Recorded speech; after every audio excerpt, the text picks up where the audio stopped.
After grabbing this airball from the Joker, LeBron utilizes one heavy ground-covering left-handed push-ahead, keeps tight an extremely high 4 dribbles with Aaron Gordon on his hip, and despite Jeff Green and KCP being in the vicinity for a potential block, at 100 miles per hour, he Euro steps to split both of them, rising up for the monster coast-to-coast flush.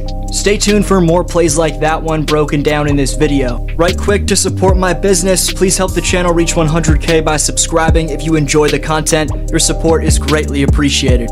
Despite having racked up the second most amount of minutes of all time, LeBron James is still flying up the court like the mid-20s version of himself.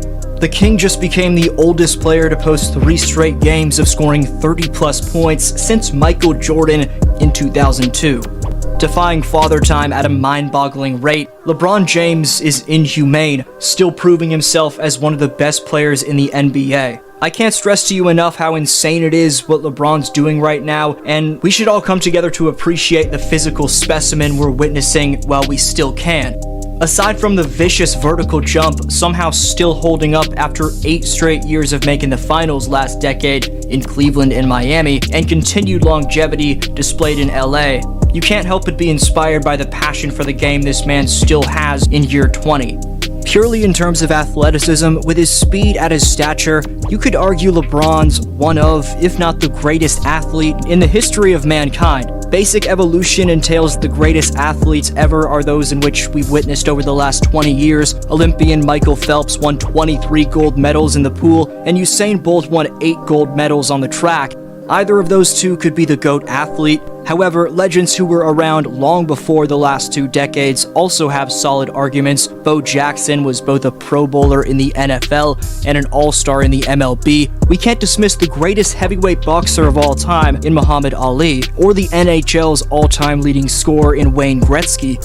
The early years of Michael Jordan, Kareem Abdul-Jabbar, and Wilt Chamberlain deserve mentions as well. That said, the longevity of LeBron in the 20th year of his career after racking up nearly 64,000 minutes played is just ridiculous. Biggest reason that Kobe's play declined around Bron's age was that he tore his Achilles tendon, then was limited to just 6 games in 2013-14. He was never really the same after that. James has never had that type of setback throughout his entire career, and we pray deeply to the basketball gods that he never does, because who knows, maybe this man could mess around and play till he's 50.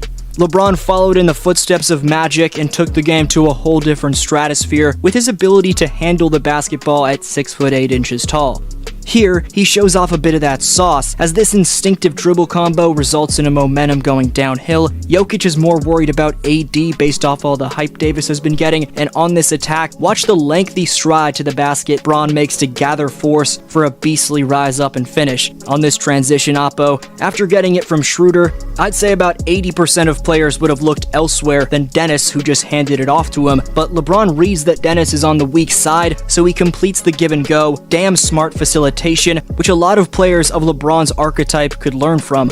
Other players that are LeBron's build can also learn from his stick-to-itiveness. After airballing like Jokic did to start this video, Russ big bodies rookie Christian Brown and taps it away from KCP for the board, and LeBron smartly sticks with his shot. Russ finds him on the baseline with a bouncer. Then for a second time on the night after missing a shot badly, while you'd see most players just put their head down and stroll back, LeBron sticks with his shot, cuts with abandon to beat Brown and Gordon before rising up yet again.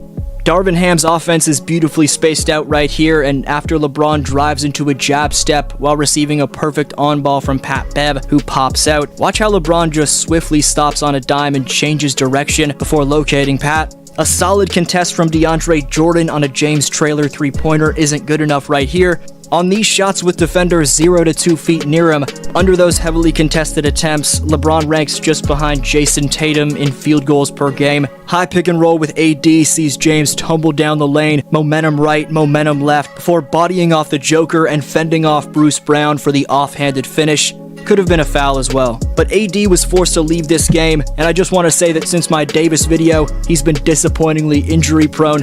But before it was Pat Bev setting the big body, this time it's TBJ, as LBJ again attacks Denver's 2-time MVP, fends him off, and finishes with his weaker hand.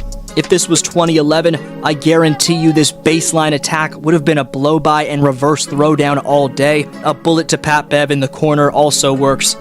This right here is a bit of a wild entry pass from Russ, but LeBron's 99 overall rated hands allow him to gather it and stride to the basket all in one motion. Just a really smart high-octane backdoor cut on a solid perimeter defender in Bruce Brown. To cap off the night, how about two fading Kobe Bryant-esque leaning back middies at Staples Center for your trouble? And showing you the inspirational stamina in the fourth, he straight up out-hustles Jokic right here, and this forceful footwork off the ball is evidently gaining Bron a ton of steam as he gets the Schroeder dime for a righty finish on the left side. Just like LeBron splashes threes, splash thumbs up for more film room breakdowns like that for your boy.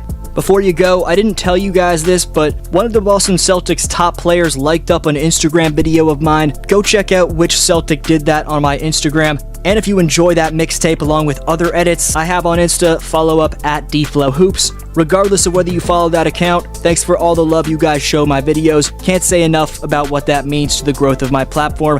Is LeBron still a top 5 player, and where does he rank all time? Best answer down below in the comments gets next video shoutout. Two winners from my last two uploads today are firstly JJD, who says the Bucks absolutely can win the title. They're an exceptionally good team defensively with guys like Lopez, obviously Giannis, and Drew Holiday. Drew's an amazing third option around Giannis and the shot creator in Middleton, along with the very strong supporting cast led by none other than Bobby Portis. That's actually a good point. I didn't mention Bobby Portis in my last video, but the second shout out goes to Kent Saludo, who says Jaren Jackson Jr. is underrated in my opinion. I know he doesn't get a lot of credit and people say that he's always injured and that you can't trust him, but if you solely focus on his game, he's so perfect with Ja and this Memphis team. Triple J's so good defensively because he's an amazing shot blocker while also being able to move his feet laterally on the perimeter. His offensive game needs work, but his shooting ability fits well with Ja, who loves to drive a lot. Tyus Jones also deserves respect. I think he's a starting caliber guard. He's always an assist to turnover ratio master. Thanks for watching. Have a good one.